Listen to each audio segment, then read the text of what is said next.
گدا بھی منتظر ہے خلد میں نیکوں کی دعوت کا، خدا دن خیر سے لائے سخی کے گھر ضیافت کا۔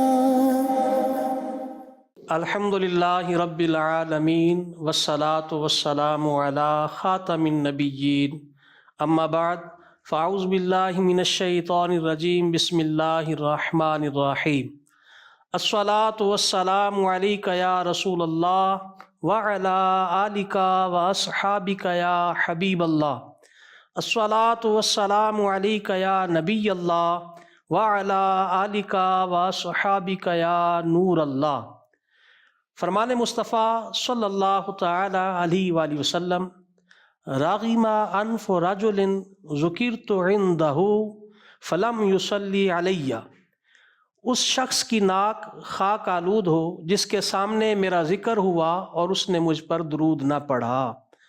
صلو علی الحبیب صلی اللہ تعالی علی محمد صلی اللہ علیہ وسلم۔ مدنی چینل کے ناظرین، جنت کے نظارے سلسلے کے اندر پھر سے آپ کو خوش آمدید کہتے ہیں۔ رمضان المبارک کی بابرکت گھڑیاں الحمدللہ اللہ پاک کی رحمت اور فضل سے ہمیں دیکھنا نصیب ہو رہی ہیں۔ اس سے قبل کہ گفتگو کو آگے عرض کروں، ایک چیز ہمارے معاشرے کے اندر پائی جاتی ہے کہ جب بھی کبھی ہم کوئی پرچیزنگ کرنے جاتے ہیں یا کوئی ایسی چیز جو کاسٹلی ہوتی ہے اس کو خریدیں، تو چیز دیکھنے کے ساتھ ساتھ جس چیز کے اوپر ہمارا زیادہ عموماً فوکس ہوتا ہے وہ ہوتا ہے وارنٹی۔ ہم یہ سوال کرتے ہیں کہ اس کی وارنٹی کیا ہوگی۔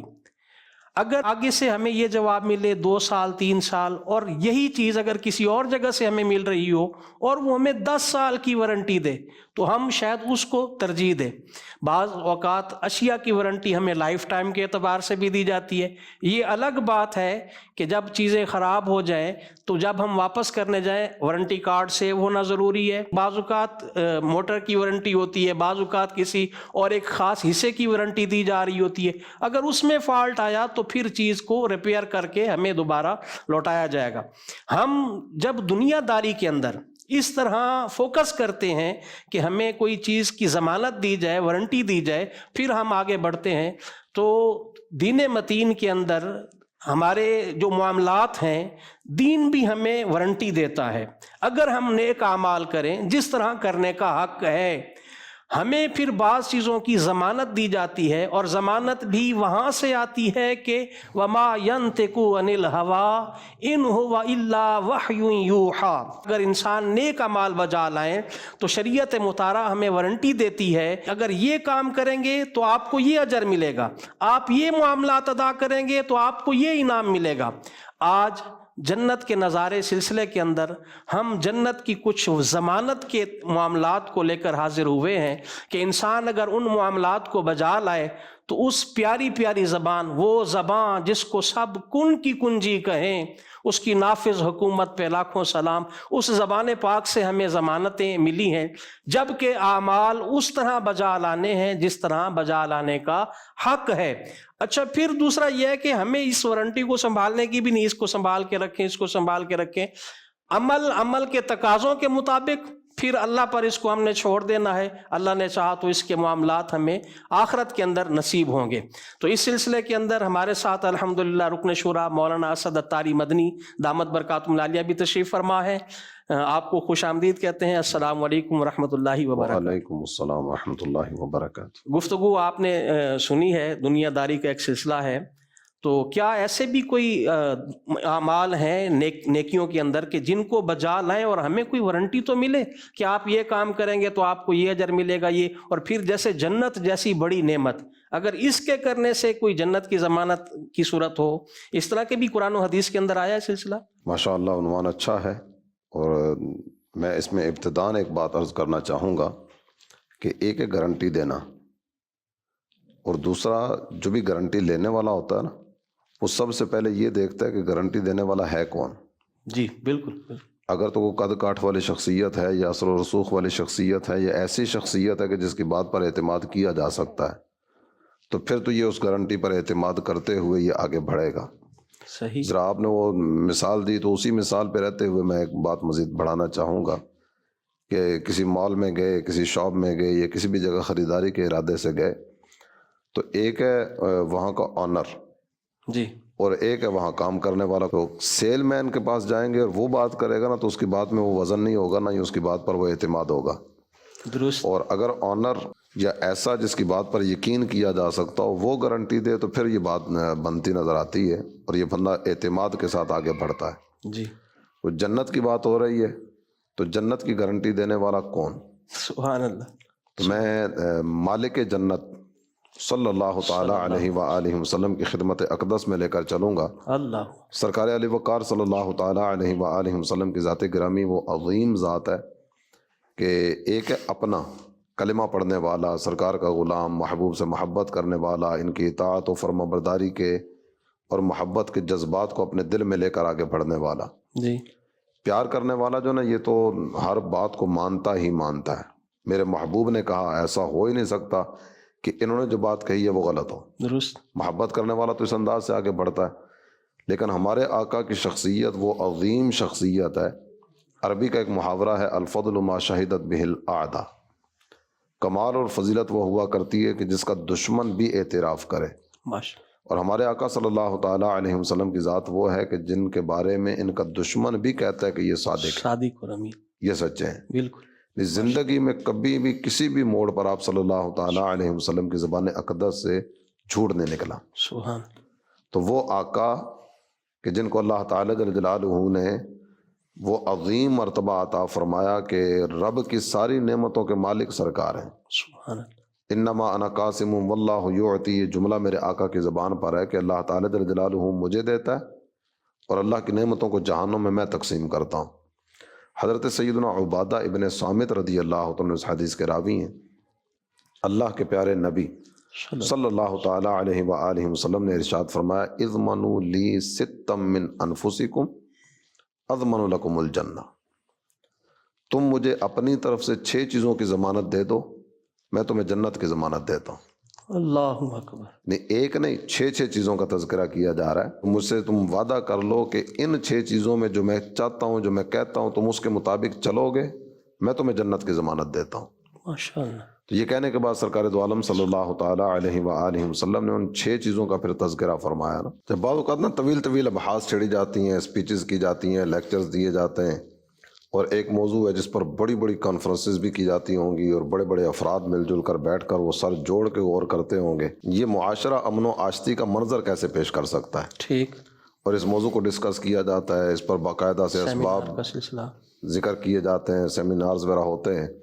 اور یہ ایک ایسا موضوع ہے کہ جس پر شاید کئی ایک سطحوں پر غور کیا جاتا ہوگا کہ یہ معاشرے میں کرائمز کا خاتمہ کیسے کیا جائے، یہ نفرتوں کی آگ کو کیسے بجھایا جائے، محبتوں کے دیپ کیسے جلائے جائیں. یہ کئی طرح کے موضوعات ہیں جن کو لیا جاتا ہے. یہ 6 چیزیں جن کا میرے آقا صلی اللہ تعالیٰ علیہ وآلہ وسلم نے ذکر فرمایا. کسی لمبی چوڑی کانفرنس کی ضرورت نہیں ہے. ان 6 چیزوں کو اپنا لیں، یہ معاشرہ بھی امن و آشتی کا منظر پیش کرتا نظر آئے گا.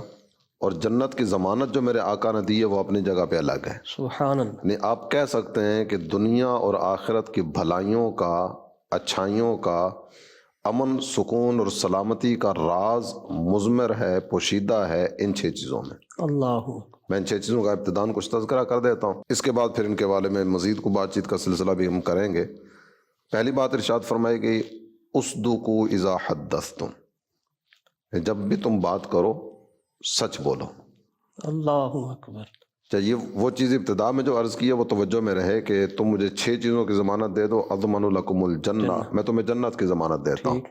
ان 6 میں سے پہلی کہ جب بھی بات کرو سچ بولو. اور دوسری چیز ذکر فرمائی گئی، وَأَوْفُوا إِذَا وَعَدتُّمْ، جب بھی تم وعدہ کرو وہ وعدہ پورا کرو. وَأَدُّوا إِذَا اؤْتُمِنْتُمْ، جب تمہارے پاس کوئی امانت رکھی جائے تو اس امانت کو ادا کرو، امانت میں خیانت نہ کرو. ٹھیک. وَاحْفَظُوا فُرُوجَكُمْ، اور اپنی شرمگاہوں کی حفاظت کرو.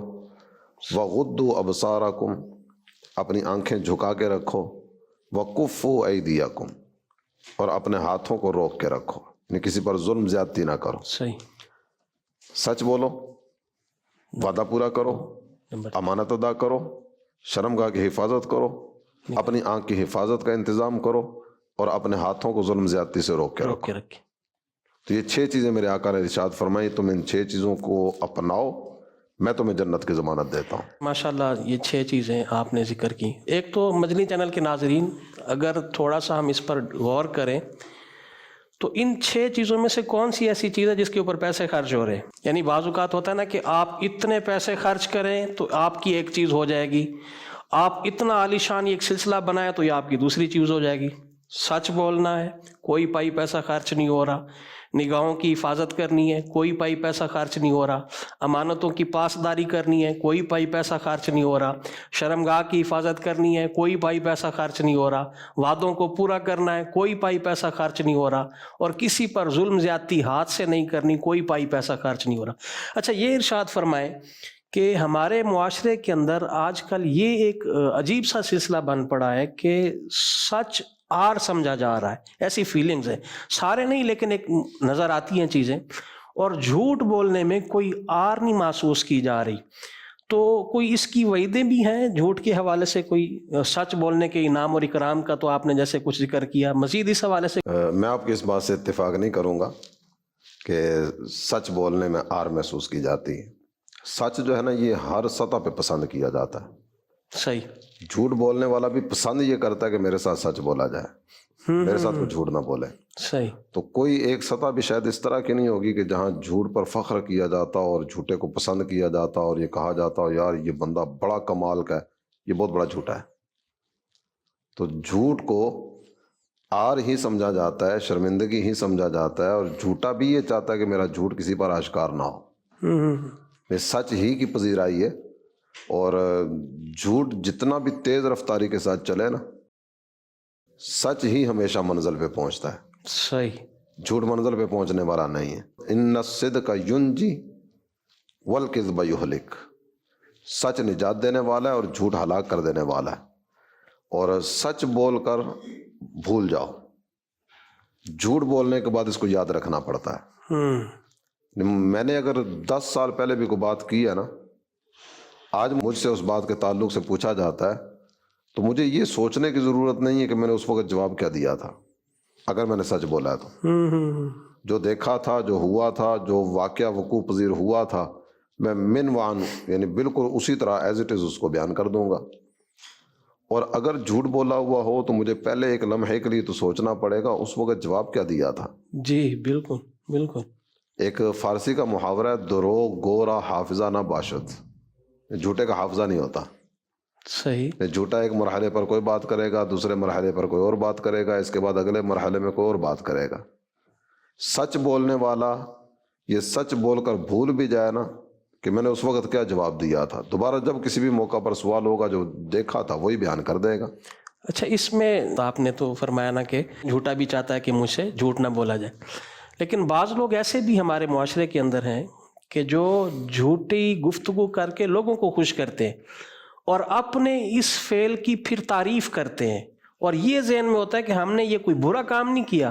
لوگوں کو خوش کرنا، چہرے پہ مسکراہٹ لانا، لوگ دکھی ہیں، لوگ ڈسٹرب ہیں اور ہر حوالے سے پریشان ہیں، اگر اس پریشانی میں نے 2-4 جھوٹ بول کے خوش کر دیا تو اس میں کیا حرج ہے؟ یہ جھوٹ ہی ہے، سچ بول کر بھی تو خوش کیا جا سکتا ہے۔ تفنن باب فی المزاح، یہ اس طرح کے عناوین پر تو باقاعدہ حدیث میں چیپٹر موجود ہیں، تو اس میں جھوٹ کہاں ہے؟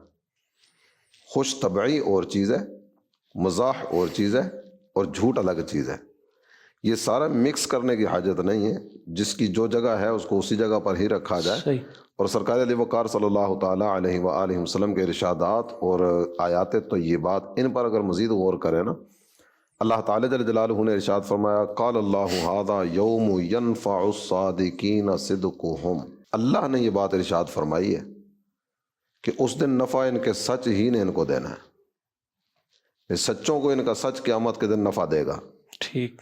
اور سورۃ الاحزاب میں 22ویں پارے کے دوسرے رکوع کی ابتدائی آیت کریمہ پر اگر غور کریں، ان المسلمین والمسلمات سے یہ آیت کریمہ شروع ہوتی ہے، اس میں اللہ تعالیٰ جل جلالہ نے کئی ایک طرح کے اوصاف ذکر کیے مومن مردوں اور مومنہ عورتوں کے۔ ان میں ایک وصف ذکر کیا گیا الصادقین والصادقات، سچ بولنے والے مرد، سچ بولنے والی عورتیں۔ یہ سارے اوصاف ذکر کرنے کے بعد اللہ تعالی جل جلالہ نے ارشاد فرمایا اعد اللہ لہم مغفرۃ و اجرا عظیما، ان اوصاف کے حامل مرد، ان اوصاف کی حاملہ عورتیں، اللہ تعالی جل جلالہ نے ان کے لیے مغفرت اور اجر عظیم تیار کر رکھا ہے۔ اور سرکار دو عالم صلی اللہ تعالیٰ علیہ وآلہ وسلم کا ایک فرمان اگر میں بیان کروں، حضرت سیدنا عبداللہ ابن مسعود رضی اللہ تعالیٰ عنہ اس حدیث کے راوی ہیں، میرے آقا ارشاد فرماتے ہیں ان الصدق یہدی الی البر و ان البر یہدی الی الجنہ، سچ بھلائی کی طرف لے کے جاتا ہے اور بھلائی جنت کی طرف لے کر جاتی ہے۔ وَإِنَّ الرَّجُلَ لَيَصْدُقُ حَتَّى يُكْتَبَ عِندَ اللَّهِ صَدِيقًا، اللہ بندہ سچ بولتا رہتا ہے، بولتا رہتا ہے، بولتا رہتا ہے، یہاں تک کہ اللہ تعالی جل جلالہ کے ہاں اسے صدیق لکھ دیا جاتا ہے، بہت زیادہ سچ بولنے والا۔ وَإِنَّ الْكَذِبَ يَهْدِي إِلَى الْفُجُورِ وَإِنَّ الْفُجُورَ يَهْدِي إِلَى النَّارِ وَإِنَّ الرَّجُلَ لَيَكْذِبُ حَتَّى يُكْتَبَ عِندَ اللَّهِ كَذَّابًا، جھوٹ یہ گناہ کی طرف لے کے جاتا ہے اور گناہ جہنم کی طرف لے کے جاتا ہے۔ بندہ جھوٹ بولتا رہتا ہے، بولتا رہتا ہے، بولتا رہتا ہے، یہاں تک کہ اللہ کے ہاں اسے کذاب لکھ دیا جاتا ہے۔ کونوا مع الصادقین، یہ حکم قرآنی ہے نا، سچ بولنے والوں کے ساتھ ہو جاؤ۔ میں ایک چیز عرض کروں گا، اس کے بعد ہم اگلے موضوع کی طرف بھی بڑھیں گے۔ کچھ لوگ اس طرح کے ہوتے ہیں اور ہمارے معاشرے ہی میں پائے جاتے ہیں، وہ کو بات ذکر کرتا ہے نا تو سامنے سے ایک جملہ اس کو سننے کو ملتا ہے، مجھے تیری بات پہ اعتبار نہیں ہے، وہ کہتا ہے قسم لے لو، میں قرآن پہ ہاتھ رکھ کے کہتا ہوں یہ بات ایسے ہی ہے۔ تو اس کے بعد دوبارہ یہ جملہ سننے کو ملتا ہے کہ تو قرآن پہ ہاتھ رکھے نا پھر بھی ہمیں تجھ پر اعتماد نہیں۔ اللہ اکبر، اتنا جھوٹ بولا، اتنا جھوٹ بولا، اتنا جھوٹ بولا، حتیٰ یکتب عند اللہ کذابا، اللہ کے ہاں بھی اس کو کذاب لکھ دیا گیا اور لوگ بھی اسے کذاب کہہ رہے ہیں۔ ایک عربی نے ایک بات ذکر کی، کہتا ہے وجوہ الکذابین معروفہ ووجوہ الصادقین معروفہ، جھوٹوں کے چہرے پہچان لیے جاتے ہیں اور سچوں کے چہروں کی الگ پہچان ہوتی ہے۔ سبحان اللہ۔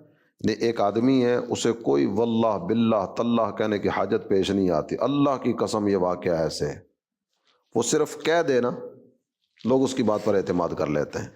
صحیح، تجھے قسم اٹھانے کی ضرورت نہیں ہے، تجھے صفائیاں دینے کی ضرورت نہیں ہے، تو نے کہہ دیا تو جھوٹ بولتے ہی نہیں ہے۔ یہ فرق سامنے آ گیا نا، ایک نے صرف بات کی، اس کی بات پہ اعتماد کر لیا گیا، دوسرا قرآن پہ ہاتھ رکھ رہا ہے، اللہ کی قسم، کعبے کی قسم، اللہ کی عزت کی قسم، اللہ کے قرآن کی قسم، مجھے رب کی کبریائی کی قسم، مجھے پیدا کرنے والے کی عزت و جلال کی قسم، وہ پتہ نہیں کتنی قسمیں ذکر کر رہا ہوتا ہے، اور ہر جملے کے جواب میں یہ سننے کو ملتا ہے ہمیں تمہاری قسموں کا اعتماد نہیں ہے، ہم تم پر اعتبار نہیں کرتے، اس لیے کہ اس نے جھوٹ ہی اتنے بولے۔ مدنی چینل کے ناظرین، چند ایک چیزیں گفتگو سے میں نے تو حاصل کی ہیں۔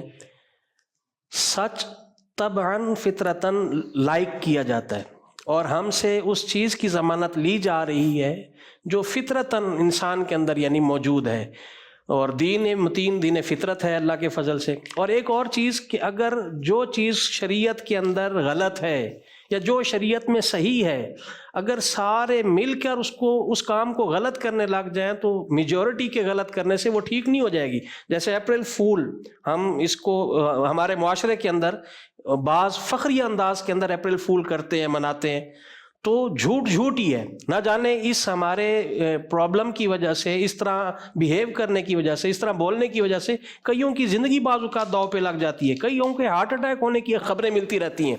تو ہمیں جھوٹ سے بچنا ہے۔ جو شخص اپنے آپ کو جھوٹ سے بچا کے رکھے گا زندگی گزارے گا، حدیث مصطفیٰ کے تحت جس کا مفہوم ہے کہ اس کو جنت میں مڈ کے اندر گھر ملے گا، جنت کے وسط میں، سٹارٹنگ میں نہیں، اینڈ پہ نہیں۔ جیسے آپ سوسائٹیز کو دیکھیں تو شروع میں اور آخر میں لوگ اتنا زیادہ لائک نہیں کرتے، سوسائٹی کے مڈ میں جو گھر ہوگا، جگہ ہوگی، اس کو زیادہ پسند کیا جاتا ہے۔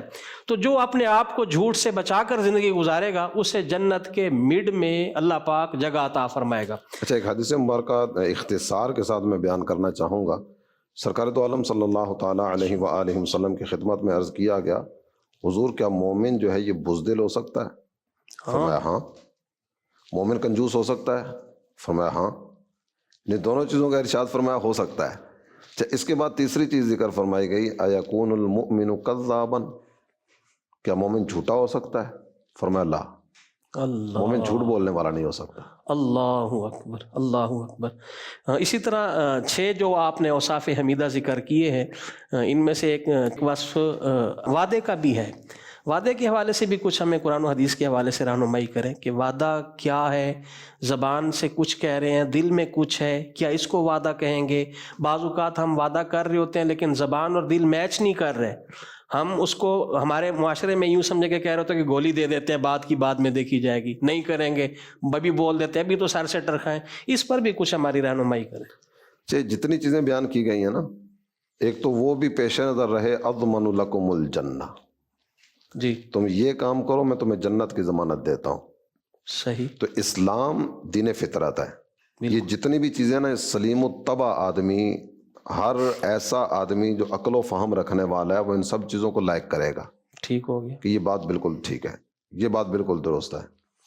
تو یہ باتیں اس طرح کی ہیں کہ جن باتوں میں ذرہ برابر کوئی وہ زگ زیگ والا چکر ہے ہی نہیں ہے، بالکل سیدھی سیدھی چیزیں ہیں۔ اگر کوئی ایسا کرنے والا ہو کہ زبان پہ کچھ دل میں کچھ، تو ہمارے ہاں اس کو منافق کے لفظ سے تعبیر کیا جاتا ہے، یعنی منافق آدمی ہے، کہتا کچھ ہے کرتا کچھ ہے، زبان پہ کچھ اور ہوتا ہے دل میں کچھ اور ہوتا ہے۔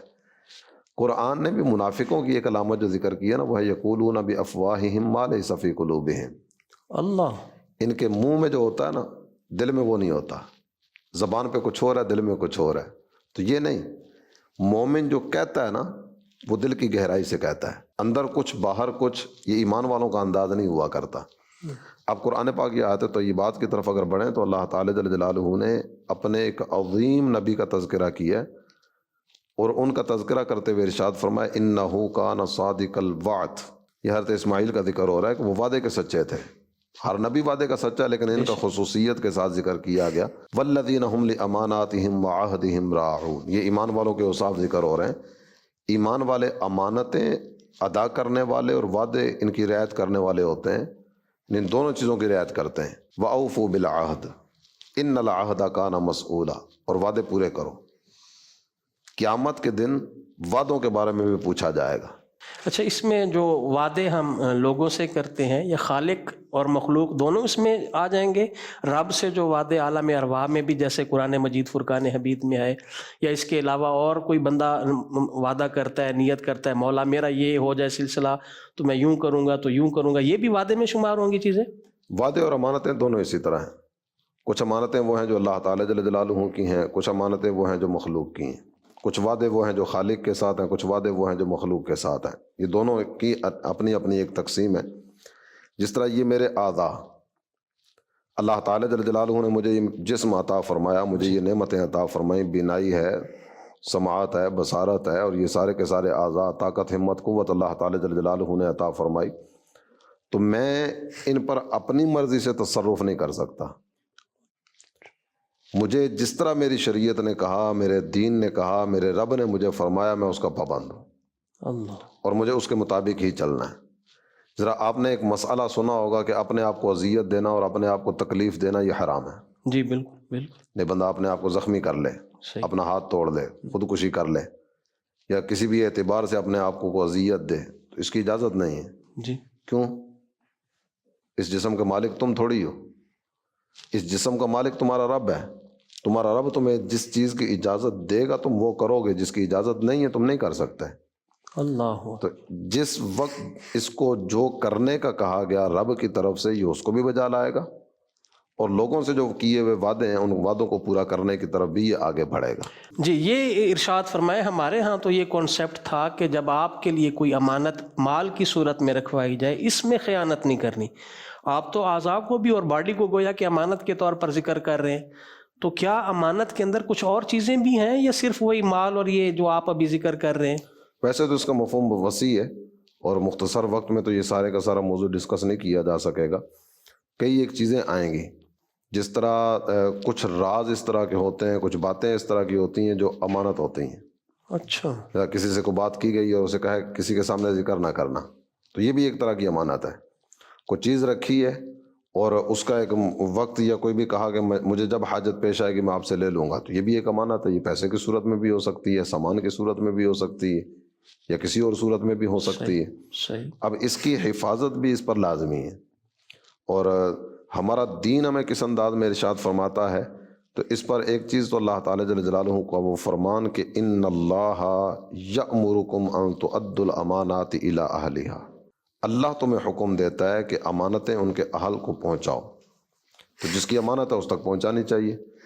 اس کا مفہوم بھی بہت وسیع ہے۔ ایک تو یہ کہ میں نے آپ کو چیز دی، وہ آپ کے پاس امانت ہے۔ جی، دوسرا یہ کہ میرے پاس کو منصب ہے، میرے پاس کو عہدہ ہے، اب اس عہدے کو میں نے نیچے اس کام کو تقسیم کرنا ہے لوگوں میں، تو جس منصب پر میں نے کسی کو بٹھانا ہے تو کیا وہ اس منصب پر بیٹھنے والا اس منصب پر بیٹھنے کا اہل ہے؟ یہ بھی میرے پاس ایک طرح کی امانت ہے۔ اللہ اکبر۔ اب یہ انتظامی معاملات ہیں، دینی معاملات ہیں، یا مختلف طرح کے اداراتی معاملات ہوتے ہیں، ملک و ملت کے کئی طرح کے معاملات ہوتے ہیں، تو یہ جتنے بھی معاملات ہیں کس منصب پر کس کو ہونا چاہیے، کیا یہ اس منصب کے اہل ہے، اس منصب کے تقاضوں کو پورا کرنے والا ہے؟ اپنے ہاں تو لین دین کر کر آ کے تو سارے کے سارے کام بعض اوقات ہو جاتے ہوں گے، رشوت بھی چلتی ہوگی، جج کا قلم بھی بک جاتا ہوگا، وکیل بھی آنکھوں دیکھ کر یا پہلی ہی نشست میں پتہ چل گیا یہ مجرم ہے جس کی صفائی کری میں کورٹ میں جا رہا ہوں، میں اس مجرم کو بری کرانے کے لیے آگے جا رہا ہوں، پتہ ہونے کے باوجود بھی یہ نکل جاتا ہوگا، تو بہت کچھ ہو جاتا ہوگا۔ لیکن شریعت مطہرہ کیا کہتی ہے اور شریعت کیا ان کاموں کے کرنے کی اجازت دیتی ہے؟ یہ ایک سوچنے والی چیز ہے کہ جس کو سوچ کر ہی آگے بڑھنے کا سلسلہ ہو سکے گا۔ مدنی چینل کے ناظرین، بڑی دلچسپ بات ہے اور تھوڑا سا یوں سمجھیں کہ انسان کے رونگٹے بھی کھڑے ہو جانے والا ایک سلسلہ ہے۔ آپ اگر والد ہیں تو والد کے جو ذمہ داریاں ہیں، جو والد کے جو معاملات ہیں، کیونکہ آپ گھر کے سرپرست ہیں، بحیثیت سرپرست آپ کے جو ذمہ داری ہیں وہ آپ کے پاس ایک قسم کی گویا کہ امانتیں ہیں۔ آپ ٹیچر ہیں، آپ ایچ او ڈی ہیں، آپ کسی ادارے کے اوپر آپ کی ذمہ داری ہے، تو ان تمام تر ذمہ داریوں کو اپنے لوازمات کے ساتھ ادا کرنا، یہ سارے آپ کے پاس، ہمارے پاس امانتیں ہیں۔ اللہ کریم ہمارے حال زار پر رحم فرمائے، ہمیں امانتوں کو ادا کرنے کی توفیق عطا فرمائے۔ سرکار دو عالم صلی اللہ تعالیٰ علیہ وآلہ وسلم کی مبارک دعائیں، یہ بھی ایک موضوع ہے جس کو پڑھنا چاہیے۔ حدیث کی کتابوں میں ابواب الدعوات، کتاب الدعوات، باب الاستعاذہ، کتاب الاستعاذہ، اس طرح کے چیپٹر موجود ہیں جس میں ہمارے آقا صلی اللہ تعالیٰ علیہ وآلہ وسلم کے لبھائے مبارکہ پر کیا دعائیں رہیں، وہ دعائیں ذکر کی گئیں۔ تو ان میں سے ایک دعا میں مدنی چینل کے ناظرین کے سامنے بیان کروں گا۔ اس دعا کے دو حصے ہیں، یعنی دو چیزوں کے بارے میں سرکار دو عالم صلی اللہ تعالیٰ علیہ وسلم نے پناہ طلب کی ہے۔ یعنی کچھ چیزوں کو طلب کیا جاتا ہے یا اللہ یہ دے دے، جی، اور کچھ چیزوں کے بارے میں عرض کیا جاتا ہے میرے مولا مجھے ان چیزوں سے بچانا۔ تو یہ دو چیزیں ہیں جن کے بارے میں ہمارے حضور صلی اللہ تعالیٰ علیہ وآلہ وسلم نے اللہ کی بارگاہ میں عرض کیا میرے مولا مجھے ان چیزوں سے بچانا۔ پہلا حصہ ہے اللہم انی اعوذ بک من الجوع فإنہ بئس الضجیع، الہ العالمین میں تیری بارگاہ میں عرض کرتا ہوں کہ مجھے بھوک سے بچانا۔ آمین۔ کیوں؟ پھر اس کی وجہ بھی آگے ذکر کی کہ یہ ایک برا ساتھی ہے، یعنی جب بھوک مسلط ہوتی ہے نا تو اس وقت بندے کی کیفیت کیا ہوتی ہے یہ کو بھوکا ہی جان سکتا ہے، کہ جب کھانے کے لیے کچھ بھی میسر نہ ہو اور بھوک کی شدت بھی ہو، اس وقت تو کیفیتیں بڑی عجیب عجیب ہوتی ہیں، اور یہ بھوک بندے کو کئی ایک گناہوں کی طرف بھی لے کر چلی جاتی۔ تو میرے حضور صلی اللہ تعالیٰ علیہ وسلم نے اللہ کی بارگاہ میں بھوک سے پناہ طلب کی۔ اور دوسرا حصہ ہے وَأَعُوذُ بِكَ مِنَ الْخِيَانَةِ فَإِنَّهَا بِئْسَتِ الْبِطَانَةِ، الہ العالمین میں تیری بارگاہ میں عرض کرتا ہوں مجھے خیانت سے بچانا، اس لیے کہ یہ باطنی بیماریوں میں سے بہت بری بیماری ہے خیانت۔ اللہ۔ تو سرکار علی وقار صلی اللہ تعالیٰ علیہ وسلم جس چیز سے پناہ طلب کر رہے ہیں تو ہمیں بھی اللہ کی بارگاہ میں عرض کرنا چاہیے۔ دعاؤں کا سلسلہ جو نا یہ تو بہت ہی اہمیت کا حامل ہے، ماہ رمضان بھی اپنی برکتیں لٹا رہا ہے۔ جی بالکل۔ تو مدنی چینل کے ناظرین کو ایک دفعہ پھر عرض کروں گا کہ دعاؤں کا اہتمام کیا جائے، بھرپور انداز میں کیا جائے، اپنے رب سے مانگیے مانگیے اور مانگتے چلے جائیے۔ یہ ارشاد فرمائیں کہ آپ نے جو 6 چیزوں کو ذکر کیا ان میں ایک شرمگاہ کی حفاظت کا بھی تھا، تو اس حوالے سے کچھ آپ ہمیں مزید کلیئر فرمائیں، شرمگاہ کی حفاظت سے کیا مراد ہے؟ وہ چیز جو ابتدا میں عرض کی گئی ہے، میں مدنی چینل کے ناظرین کو عرض کروں گا کہ وہ چیز ساری کی ساری باتیں سنتے ہوئے پیش نظر رہنی چاہیے۔ میرے حضور صلی اللہ تعالیٰ علیہ وآلہ وسلم نے ارشاد فرمایا کہ تم مجھے 6 چیزوں کی ضمانت دے دو، اضمن لکم الجنہ، میں تمہیں جنت کی ضمانت دیتا ہوں۔ تو یہ جنت کی ضمانت جن چیزوں پر دی گئی ہے نا، ان چیزوں کا بیان اپنا جاری ہے نا. جی تو ان میں سے ایک چیز ذکر فرمائی گئی، وَاحْفَظُوا فُرُوجَكُمْ، اپنی شرمگاہوں کی حفاظت کرو. اس شرمگاہ کی حفاظت سے مراد یہ ہے کہ بدکاری کے قریب نہ جاؤ. صحیح. قرآن پاک میں اللہ تعالیٰ جل جلالہ نے مختلف مقامات پر ان کا تذکرہ کیا ہے، اور اس فعل قبیح، فعل شنی، انتہائی برے عمل کا ذکر فرمایا گیا کہ اس سے بچ کے رہنا.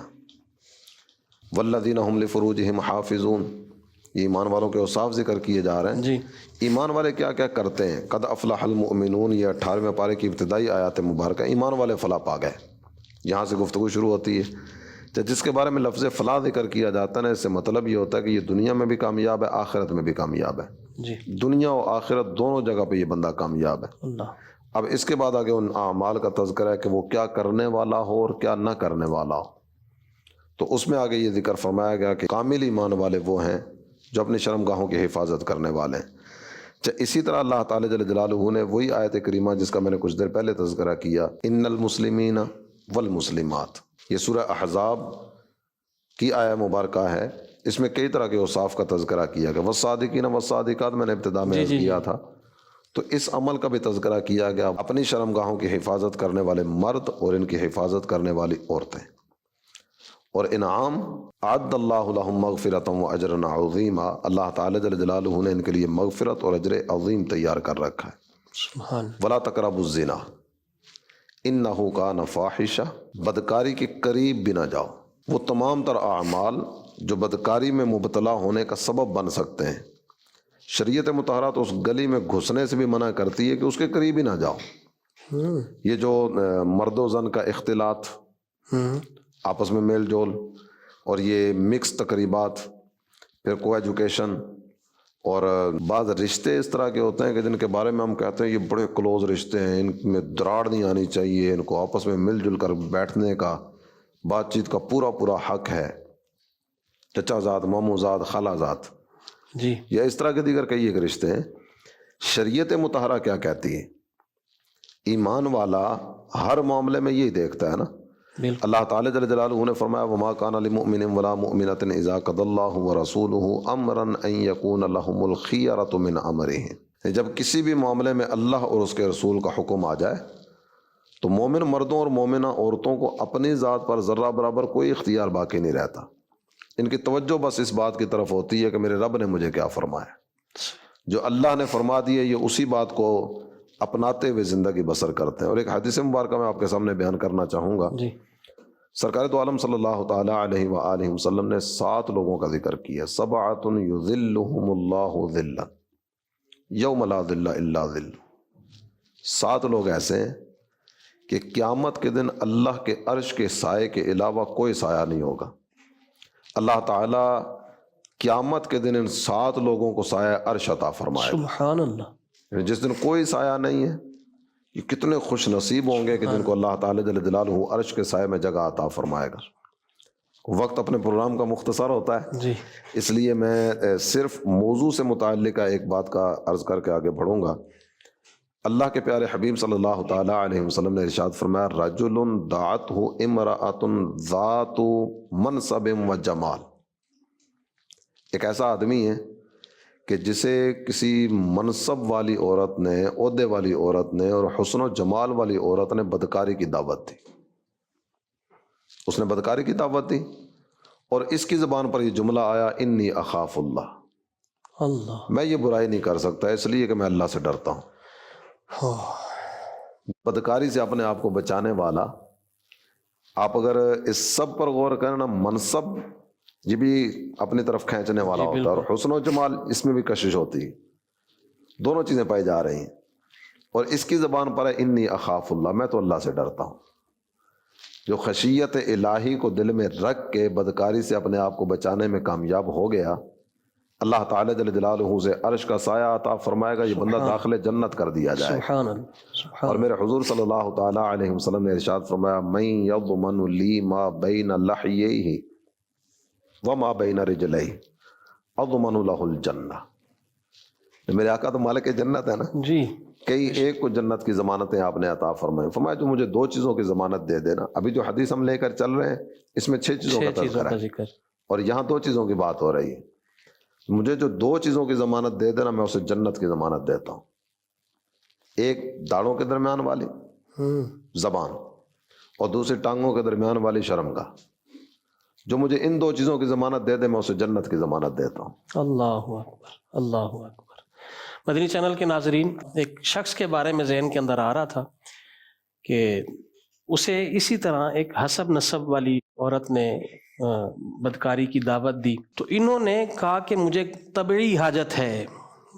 تو طبعی اچھا یہ وہ شخص تھے کہ ان کے جسم سے جہاں سے بھی گزرتے مشک کی خوشبو آتی تھی. لوگ ان سے پوچھتے کہ آپ کون سی پرفیوم یوز کرتے ہیں، کون سا عطر استعمال کرتے ہیں، تو ان کی طرف سے آتا کہ نہیں کوئی خوشبو نہیں یوز کرتا، کوئی پرفیوم یوز نہیں کرتا، کسی قسم کا عطر یوز نہیں کرتا. تو پھر یہ اپنا یہ والا واقعہ سناتے تھے. ان کو جو ہے وہ عورت حسب نسب حسن و جمال والی بدکاری کے لیے بلایا. تو انہوں نے وہاں سے بچنے کی تدابیر اختیار کی. تو اس میں سے ایک یہ ان کی صورت ذہن کے اندر اس وقت جو صورت بنی کہ کچھ نجاست جو ہے اپنے جسم پر لگا کے تو یہ نکل ہے باہر. تو عورت نے شور مچانا شروع کر دیا، پاگل پاگل، مجنون مجنون. تو یہ وہاں سے اپنی جان بچا کے اس فعل بد سے نکلے اور اپنے آپ کو پاک صاف کیا. اور رات کو جب یہ سوئے تو خواب میں جبرائیل امین علیہ السلام کی زیارت ہوتی ہے. جبرائیل امین اپنا دست مبارک اس کے جسم پر پھیرتے ہیں. تو یہ مسکی کے نام سے وہاں پر مشہور تھے. تو یہ بزرگ فرماتے ہیں کہ جبرائیل امین کے دست مبارک کی برکت ہے کہ میرے جسم سے مشک کی خوشبو آتی ہے. ہمارا معاشرہ اس طرح کا ہے کہ ہم گناہوں کے طریقے تلاش کرتے ہیں. ہماری زیادہ اسٹرگل یہ ہو رہی ہوتی ہے کہ کون سا طریقہ ایسا ہے کہ جس سے ہم گناہ میں پڑیں. اور یہ وہ نفوس قدسیہ ہیں کہ جو گناہوں سے بچنے کے طریقے تلاش کر رہے ہیں. اسی لیے تو بچنے کے ساتھ ساتھ اجر بھی کتنا بڑا ہے. لجپال کریم آقا صلی اللہ تعالی وسلم ضمانت دے رہے ہیں جنت کی. تو ساتھ ساتھ یہ بھی ارشاد فرمائیں کہ آنکھوں کی حفاظت کا بھی آیا نا کہ آنکھوں کی حفاظت کریں گے. تو اس سے حفاظت سے کیا مراد ہے؟ مٹی سے، دھوپ سے، گرمی سے، بارش سے، ان سے بچا کے یہ ساری وہ چیزیں جن سے ہم حفاظت کرتے رہتے ہیں اور ہم ان چیزوں سے اپنے آپ کو بچانے کی صورت کرتے ہیں. تو یہاں جو آنکھوں کی حفاظت سے مراد ہے نا وہ ہے نہ دیکھنے والی چیزوں سے آنکھ کو بچانا. شریعت مطہرہ نے جن چیزوں سے منع کر دیا دیکھنے سے، ان چیزوں سے بندہ اپنے آپ کو بچائے. کعبۃ اللہ کے جلوے دیکھے، اپنے والدین کے چہرے کی زیارت کرے، علماء کو دیکھے، قرآن پاک کی زیارت کرے، مساجد کو دیکھے، مدارس کو دیکھے، دینی طلبہ دینی علماء کو دیکھے. ان کو دیکھے برکتیں ملیں گی انشاءاللہ الکریم. لیکن فحاشی والے منظر، گندے منظر، اجنبیہ عورتوں کو دیکھنا، عورتوں کا اجنبی مردوں کو دیکھنا، یا دیگر اس طرح کے کوئی فحش مناظر دیکھنا، تو یہ ساری وہ چیزیں جن سے منع کیا گیا نا. اور ایمان والوں کو جو حکم دیا گیا نا، مرد ہوں یا عورتیں، قرآن کہتا ہے قُل لِّلْمُؤْمِنِينَ يَغُضُّوا مِنْ أَبْصَارِهِمْ. میرے پیارے حبیب آپ مومن مردوں کو فرما دیجئے کہ یہ اپنی آنکھوں کی حفاظت کریں، اپنی آنکھوں کو نیچا رکھیں. وَيَحْفَظُوا فُرُوجَهُمْ، اور اپنی شرم گاہوں کی حفاظت کریں. ذَلِكَ أَزْكَىٰ لَهُمْ، یہ جو عمل ہے نا یہ ان کو زیادہ پاک صاف ستھرا کرنے والا ہے. وَقُل لِّلْمُؤْمِنَاتِ يَغْضُضْنَ مِنْ أَبْصَارِهِنَّ، میرے پیارے حبیب آپ مومنہ عورتوں کو فرما دیجئے یہ بھی اپنی نظر نیچی رکھیں. مردوں کو بھی فرمایا، عورتوں کو بھی فرمایا. صحیح. اور ایک مقام پر قرآن کہتا ہے سماعت، بصارت، دل، ان تینوں چیزوں کے بارے میں قرآن کہتا ہے کہ سوال کیا جائے گا. تو بندے کو چاہیے کہ ان چیزوں کو اپنے ہاتھ میں رکھے، اپنے کنٹرول میں رکھے کہ ان میں خیال غیر نہ آنا پائے. اب بندے کو چاہیے کہ ان تینوں چیزوں کو کنٹرول میں رکھے کہ ان میں خیال غیر نہ آنے پائے. کوئی ایسے مناظر، ایسے خیالات، ایسی چیزیں جو گناہ کی طرف لے کر بڑھنے والی ہوں، ان سے ان چیزوں کی حفاظت کا انتظام کرے. اسی طرح اگر آگے بڑھیں تو قرآن پاک میں اللہ تعالیٰ جل جلالہ نے ایک بات ذکر فرمائی. سورہ یاسین میں اس کا تذکرہ فرمایا گیا، الیوم نختم علی افواہہم، قیامت کے دن منہ پر مہر لگا دی جائے گی. وتکلمنا ایدیہم وتشہد ارجلہم بما کانوا یکسبون، ہم سے ان کے ہاتھ، ان کے پاؤں کلام کریں گے اور ان کے پارٹس آف باڈی وہ کلام کر کے ہمیں بتا رہے ہوں گے کہ ان بندوں نے کیا کیا کیا. تو بندے کو چاہیے کہ اپنی آنکھ کی حفاظت کا سامان کرے، اپنی شرمگاہ کی حفاظت کا سامان کرے. امیر اہل سنت کا ایک ارشاد ہے جو آپ نے متعدد مرتبہ ارشاد فرمایا، نیکی چھوڑنی نہیں ہے اور گناہ کرنا نہیں ہے. یہ ذہن اگر بن جاتا ہے کہ نیکی والا کوئی بھی کام ہے میں نے چھوڑنا نہیں ہے، اور گناہ کوئی بھی ہے میں نے کرنا نہیں ہے، تو اللہ کی رحمت سے امید ہے کہ یہ راہ جنت کی طرف بڑھتا چلا جائے گا۔ یہ جو اللہ پاک نے آنکھیں دی ہیں، ان کا مصرف نیک چیزوں کو، اچھی چیزوں کو دیکھنا ہے۔ رمضان المبارک کی بابرکت گھڑیاں ہیں، قبل اس کے کہ وہ وقت آئے کہ ہم، جیسے آپ نے بھی دیکھا ہوگا کہ بڑھاپے کے اندر بینائی آہستہ آہستہ کمزور ہونے لگ جاتی ہے، پھر دل چاہ رہا ہوتا ہے کہ قرآن پاک کی تلاوت کریں، پھر بڑے حروف والے قرآن پاک دیکھے جاتے ہیں کہ بڑے حروف والا قرآن پاک مل جائے، اس وقت پھر بینائی ساتھ نہیں دے رہی ہوتی۔ ابھی وقت ہے نظر کا صحیح استعمال، مسجد کو دیکھیے، ابھی وقت ہے آنکھوں کا صحیح استعمال، مدینہ پاک کی زیارت کیجیے، ابھی وقت ہے آنکھوں کا صحیح استعمال، علماء کی زیارت کیجیے، تلاوت قرآن کیجیے۔ وہ چیزیں ہم دیکھیں کہ جن کا جیسے بیان کیا کہ شریعت مطالعہ ہمیں اجازت دیتی ہے۔ والدین کو دیکھیں نا پیار سے، جس نے والدین کو پیار سے دیکھا اللہ پاک حج کا ثواب عطا فرماتا ہے۔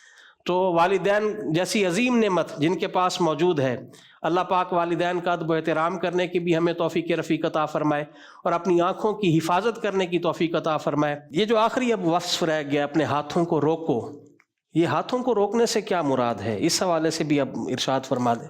ہاتھوں کو روکنے سے مراد ہے ظلم اور زیادتی نہ کرو۔ ظلم میں ہاتھ کا استعمال زیادہ ہوتا ہے نا، اور ہاتھ اٹھانا یہ تو استعارے کے طور پر بھی استعمال کیا جاتا ہے کہ ظلم پر یہ دلالت کرتا ہے۔ اللہ کے پیارے حبیب صلی اللہ تعالیٰ علیہ وآلہ وسلم کے کئی ایک ارشادات اس طرح کے ہیں کہ جس میں آپ نے ایمان والوں کا تذکرہ کرتے ہوئے فرمایا، جیسے ایک حدیث مبارکہ المسلم من سلم المسلمون من لسانہ ویدہ، کامل مسلمان وہ ہے جس کے ہاتھ اور اس کی زبان سے دوسرے مسلمان محفوظ رہیں۔ تو اس سے مراد یہ کہ کسی پر ظلم نہ کرے۔ اگر آپ یہ سارے کے سارے مضمون کو سامنے رکھیں نا جس پر میرے آقا نے جنت کی ضمانت دی ہے، تو یہ ساری وہ چیزیں ذکر کی جا رہی ہیں جن کا تعلق حقوق العباد سے ہے۔ جی بالکل۔ دین اسلام لوگوں کے حقوق کی بات کیوں نہیں کرتا، انسانیت کی بات کیوں نہیں کرتا؟ بعض اوقات یہ جملے بولے جاتے ہوں گے تو یہ ساری انسانیت کی باتیں تو ہو رہی ہے، سچ بولنا، وعدہ پورا کرنا، امانت ادا کرنا، شرمگاہ کی حفاظت کرنا، نظروں کی حفاظت کرنا، کسی پر ظلم زیادتی نہ کرنا، یہ سارے حقوق العباد سے متعلقہ چیزوں کا تذکرہ کیا جا رہا ہے۔ مسلمان کی عزت کا تحفظ یہ بہت ہی زیادہ اہمیت کا حامل کام ہے۔ سرکار دو عالم صلی اللہ تعالیٰ علیہ وسلم نے تو کعبے کو مخاطب کرتے ہوئے فرمایا تھا، کعبہ تیری عزت بہت زیادہ ہے، تیری حرمت بہت زیادہ ہے، لیکن ایمان والے کی عزت تجھ سے بھی زیادہ ہے۔ تو اگر اس فرمان کو بھی ہم لیں، بہت سارے معاملات میں ظلم زیادتی کے سلسلے روا رکھے جا رہے ہوتے ہیں، تو ان میں سے ذرا کسی کی بھی اجازت کی صورت نہیں ہے۔ تو کبھی بھی کسی کے ساتھ کوئی ظلم زیادتی کرنے کا سلسلہ یا ہاتھ اٹھانے کا، دست اندازی کا سلسلہ نہ کیا جائے۔ مدنی چینل کے ناظرین، رمضان المبارک کی بابرکت گھڑیاں الحمدللہ اللہ پاک نے ہمیں عطا کی ہیں۔ آج کے سلسلے کے اندر جنت کے نظارے، اب جنت کے نظارے، جنت میں جانے کے لیے یہ وہ اقدامات ہیں کہ اگر وارنٹی، ضمانت اور اعمال اگر ہم کر لیتے ہیں، جیسے ذکر ہوا کہ جب بھی بولیں سچ بولیں۔ اب ہم کہیں ہمارے گھر میں ہی کہیں نہ کہیں بچوں کو ہم جھوٹ کی تربیت دے رہے ہوتے ہیں، جبکہ ضمانت کس چیز کی؟ سچ بولیں گے تو جنت کی ضمانت ملے گی۔ جس چیز سے ہم خود بچنا چاہتے ہیں کہ ہمارے ساتھ کوئی اس طرح کا بیہیو نہ کرے، تو ہمیں خود کو بھی اپنے آپ سے اس بچانا ہے۔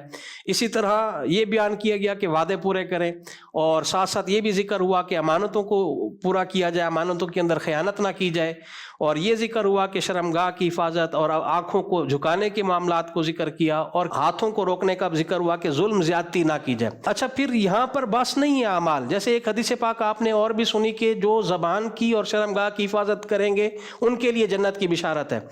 تو ان ساری چیزوں کو اپنے لوازمات کے ساتھ بجا لانا ہے۔ کہیں ایسا نہ ہو کہ ریا کی نظر ہو جائے، کہیں ایسا نہ ہو کہ اخلاص کی کمی کی پیش نظر ہم عمل تو بجا لا رہے ہوں لیکن جو ہے وہ اخلاص کی دولت سے محروم ہوں۔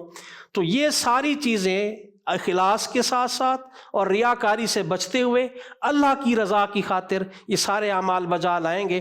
اور سارے عمل بجا لانے کے بعد یہ بھی ذہن کے اندر رکھیے گا کہ بھروسہ رب کی رحمت پر، اللہ کی رحمت شامل حال ہوگی تو ہی نجات کی صورت ہے، تو ہی جنت میں جانے کی ضمانت ہے۔ ادروائز انسان بعض اوقات اعمال کرتا رہتا ہے لیکن رب کی رضا کی نیت نہیں ہوتی، لوگوں کو دکھلانے کی نیت سے کر رہا ہوتا ہے، تو وہ سارے اعمال آکارت ہو جائیں گے، برباد ہو جائیں گے، اس کا دنیا کے اندر بھی فائدے کی صورت نہ ہوگی اور آخرت میں بھی فائدے کی صورت نہ ہوگی۔ تو اس لیے کوشش کیجئے، رمضان کی یہ گھڑیاں اپنے ساتھ ڈھیروں ڈھیر اجر و ثواب لے کر آئی ہیں۔ نہ جانے ہم میں سے اگلے سال کون رمضان کے اندر موجود ہوں یا نہ ہوں، کس کی جو ہے وہ دنیا سے جانے کا نمبر جو ہے وہ رمضان کے بعد یا رمضان ہی میں یا آنے والی چند گھڑیاں بعد دنیا سے رخصتی کی صورت ہو جائے۔ تو اللہ پاک مجھے اور آپ کو ان اعمال صالحہ کو ادا کرنے کی توفیق رفیق عطا فرمائے، ہمیں اخلاص کی دولت سے مالا مال فرمائے، اور ان اعمال کے طفیل اللہ پاک جو زبان مصطفیٰ سے ادا ہوا ہمیں اس کا حقدار بنائے، ہمیں جنت الفردوس عطا فرمائے۔ آمین آمین آمین بجائے خاتم النبیین صلی اللہ تعالی علیہ وآلہ وسلم۔ گدا بھی منتظر ہے خلد میں نیکوں کی دعوت کا، خدا دن خیر سے لائے سخی کے گھر